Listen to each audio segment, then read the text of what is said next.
நம்ம சேனலுக்கு இதுவரைக்கும் சப்ஸ்கிரைப் பண்ணாதவங்க கீழே இருக்க ரெட் கலர் சப்ஸ்கிரைப் பட்டன் அழுத்தி சப்ஸ்கிரைப் பண்ணிக்கோங்க.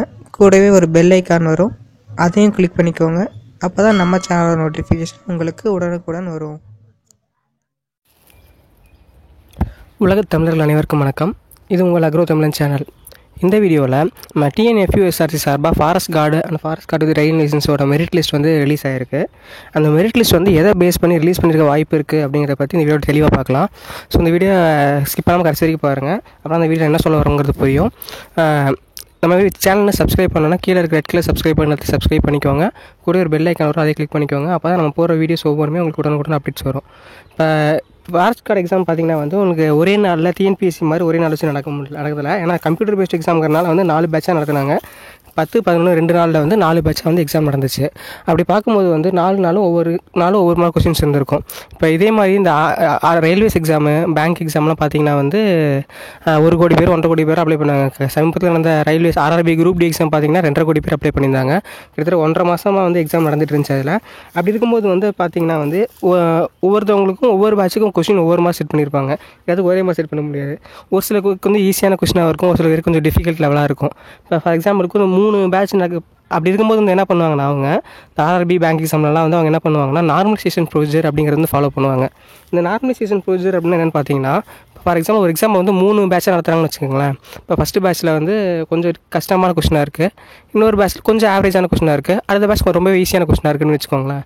இப்போ அவங்க வந்து ஒரு 100 போஸ்ட்டுக்கு வந்து அவங்க வேக்கன்சிஸ் வந்து ஓப்பன் பண்ணியிருக்காங்கன்னு வச்சுக்கோங்களேன். அப்படி இருக்கும்போது இப்போ 300:1:3 ரேஷியோ அவங்க கூப்பலான்னு நினைக்கிறாங்கன்னா, அப்போ அந்த டிஃபிகல்ட்டியான லெவலில் வச்சு பேப்பர் கரெக்ஷன் பண்ணிவிட்டு அதில் வந்து எந்த அளவுக்கு மார்க் வாங்குறாங்கன்னு பார்ப்பாங்க.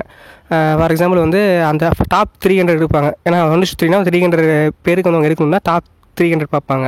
அவங்க எவ்வளோ மார்க் வராங்கன்னு பார்த்து அந்த கட் ஆஃப் ஃபார் எக்ஸாம்பிள் 150க்கு ஒரு 120ன்னு வச்சுக்கோங்களேன். ஈஸியாக இருக்குது, எக்ஸாம் ஈஸியாக இருந்தவங்களுக்கு 120னா அந்த 120 மார்க் எடுத்து வச்சுக்குவாங்க. அடுத்து ஆவரேஜாக இருக்கவங்க பார்த்திங்கன்னா ஒரு 100 மார்க் எடுக்கிறாங்கன்னு வச்சுக்கோங்களேன். டாப் 300 வந்து லாஸ்ட் மார்க் பார்த்திங்கன்னா ஒரு 100ன்னு இருக்குது, அப்போ 100ன்னு வச்சுக்குவாங்க. அடுத்தது வந்து இப்போ டிஃபிகல்ட் லெவல் பார்த்திங்கன்னா வந்து டாப் 300ல் கடைசி மார்க் பார்த்திங்கன்னா 80ன்னு வருதுன்னு வச்சுக்கோங்களேன்.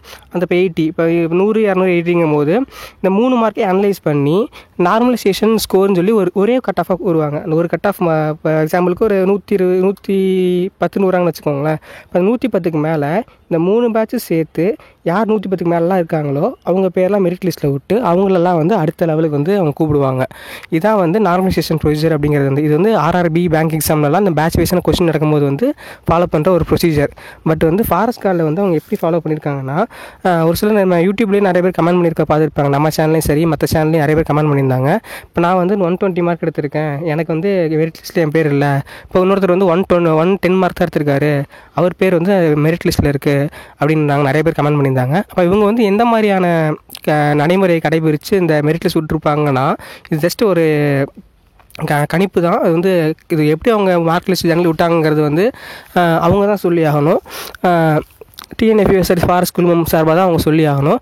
அதை விரைவில் அவங்க சொல்லுவாங்கன்னு நம்ம நம்புவோம். இப்போ நம்ம எப்படி விட்டுருவாங்க ஒரு எக்ஸ்பெக்டேஷன் மாதிரி பார்க்கலாம். இப்போ ஃபார் எக்ஸாம்பிள் 4 பேட்ச் நடந்துச்சுல்ல. இப்போ ஃபஸ்ட்டு பேட்சில் வந்து எக்ஸாம் எழுதுறவங்கள வச்சு அவங்க 1:3 ரேஷியோ விட்டுருக்காங்களா, அந்த 1:3 ரேஷியோ கேல்குலேட் பண்ணி ஒரு டாப் 300னா 300 எடுத்திருப்பாங்க.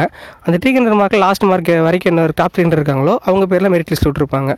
அடுத்ததாக வந்து செகண்ட் பேட்ச் பார்த்துருப்பாங்க, அதே மாதிரி டாப் 300 பார்த்துருப்பாங்க, அதில் அவங்கள பேர்லாம் மெரிட் லிஸ்ட் விட்டுருப்பாங்க. அதே மாதிரி 4 பேட்சும் தனித்தனியாக பார்த்து மெரிட் லிஸ்ட்டில் விட்டால் மட்டும்தான் வந்து இந்த மாதிரியான வேரியேஷன்ஸ் வரதுக்கான வாய்ப்புகள் இருக்குது. இப்போ நார்மலைசேஷன் ப்ரொசீஜர் வச்சு ஃபாலோ பண்ணி எல்லாத்துக்கும் இந்த மாதிரி விட்டாங்கன்னா வந்து ஒரு குறிப்பிட்ட கட் ஆஃப் மேலே இருந்தாங்கன்னா எல்லாத்துக்கு பேருமே வந்து நம்ம மெரிட் லிஸ்ட்டில் வரதுக்கான வாய்ப்பு இருக்குது. பட் இவங்க வந்து சொல்கிறபடி பார்த்தா மற்ற நம்ம தேர்வுகள் சொல்கிறபடி பார்த்தாங்கன்னா வந்து ஒவ்வொரு பேட்சுக்குமே தனித்தனியாக ஒரு கட் ஆஃப் செட் பண்ணி ஒரு மெரிட் லிஸ்ட் விட்டால் மட்டும்தான் இந்த மாதிரியான நடைமுறையில் வந்து இந்த மெரிட் லிஸ்ட் இந்த சாத்தியமாகும். பட் வந்து அவங்க எப்படி எதை பேஸ் பண்ணி விட்டுருக்காங்கிறது வந்து அவங்க தான் தெளிவுபடுத்தி ஆகணும். இது சார்பாக வந்து நம்ம நிறைய ஃபோன் பண்ணி கேட்டு பார்த்தோம். அவங்க வந்து என்ன சொல்கிறாங்கன்னா, விரைவில் இண்டிவிஜுவல் மார்க்கும் வெளியிடுவோம், எப்படி கட் ஆஃப் போடுறவங்க சொல்லுவோம் அப்படிங்கிற மாதிரி சொல்லியிருக்காங்க. ஸோ வெயிட் பண்ணுவோம். ஸோ இந்த வீடியோ நம்ம பிடிச்சிருந்தா அவங்க ஃப்ரெண்ட்ஸுக்கு ஷேர் பண்ணுங்கள். நம்ம சேனல் சப்ஸ்கிரைப் பண்ணிக்கோங்க. தேங்க்யூ ஃபார் வாட்சிங்.